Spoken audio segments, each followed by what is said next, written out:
for you. Because it's hard for me too to talk about it. Because for sure.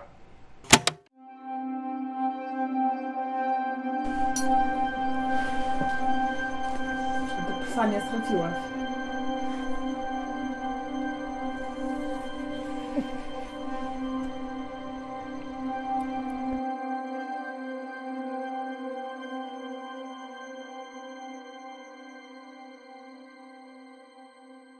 I want to warn you that the content of this video is not going to be easy to watch or to listen to. Fasten your seatbelts tight, sit down, and listen, and maybe learn or see the signs of domestic violence that I want to tell you and show you and talk about. Don't feel bad if you have to pause the video or stop the video if you cannot watch or listen to what I'm talking about, because I know it is hard for you as well as it's hard for me as I'm talking about it, remembering everything and going back in my life to whatever happened back then.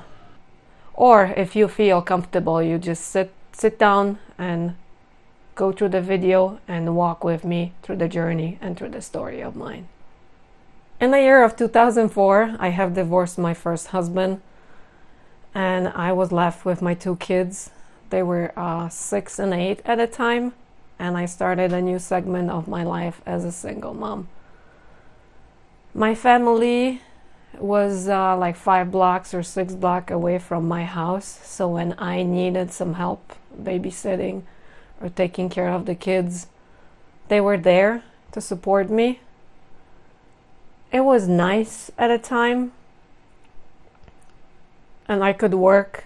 I could focus on supporting the house, paying for the bills, spending time with the kids, and being a mom. But it was hard as a single mom to keep track of everything, so I worked more. My parents took care of my kids when I had to go to work and supplied me with some money if I needed to, helped me with some chores. And it was going along and it was great.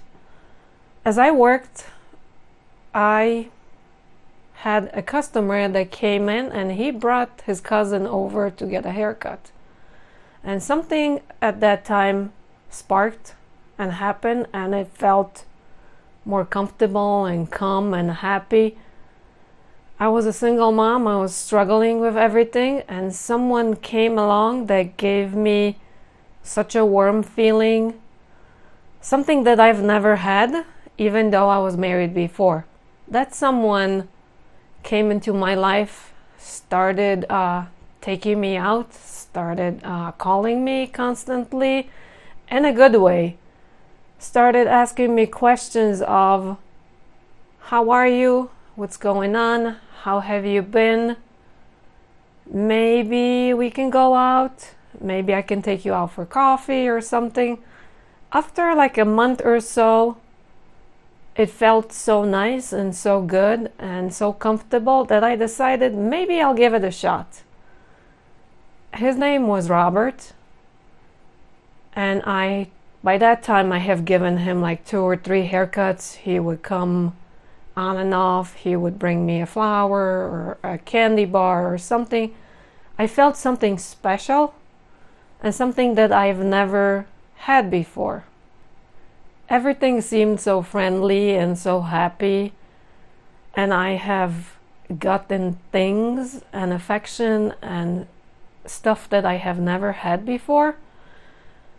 He paid attention to my makeup, he paid attention to my clothes, he paid attention to the mood that I was in. He would ask me about the problems, about work, about the kids, about the family. It felt so awesome and so cool that after a few months I basically fell in for the guy, and I was like butterflies all over and happy all over. A brand new face, a brand new Kasha, happy, going out, having coffee breaks, having fun time, having someone to be with me and to appreciate me for who I was. Everything seemed to be amazing. After, I would say, 6 or 7 months, we were so into a relationship that everything was so cool that we decided to move in together. We basically did. I have introduced him to my family. I have introduced him to my kids. Kids seemed to like him, but my family seemed not to like him. They've been telling me it's too soon, it's too fast, it's just not the right guy, not the right time. But me looking and thinking about all of this and being as happy as I was at the time, I ignored my family, my friends, and everybody because I was thinking I finally found someone that's gonna take care of me, and I don't need to listen to my family and nobody else. So we moved in, we started living together, we started doing stuff together, but there was one problem. He was on a tourist visa here, and he did not have any paperwork. So there was an obstacle of he's not going to get a job, he's not going to be able to bring money home, he's not going to get a driver's license. So I started asking my friends if anyone could offer him a job or take him to work or let him work so we can have income coming into the house. One of my friends said yes. I can pick him up, I can take him to work, I can drive him to work, I can give him money so he can basically be a supporter for the house. I was like so happy. I'm like, yes, finally I'm not gonna have to support my house on my own. And that's what happened. One day I was so happy and he stayed home, and out of the blue, out of a spark, wearing jeans and just regular clothes, we ended up in the courthouse in Wheaton. We're like, oh, judge, can we get married today? And judge is like, yeah, you got any witnesses? We're like, nope.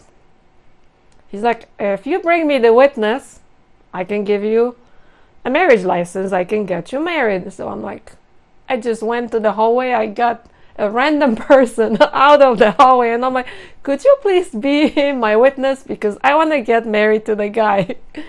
And that someone was like, yeah, why not? So that's how we got married. It was the happiest day of my life. We got back home and we pretended like nothing ever happened. My family did not know about that. It was only 2 of us, so it was like a little secret, like teenagers and stuff. So that's what it was. And then it came time to file paperwork for the IRS. So as well as we did, took like I would say 3 or 4 months. He got the green card, he could get a license, he could officially drive and everything. So it was all easier and better. As time went by, my family didn't like him still. So I kind of slowed down and I didn't go and see my family as often. When I would, he would always have something to do or something to offer me, like, let's go out, let's do this, let's take the kids here, let's go here. Once he started driving, as I said, we had more money, we had more income, so here we would have time to go on vacations. Here we went to Miami, we took the kids, and it was all happy and good and nice. I was like so happy. Okay, stop it for now.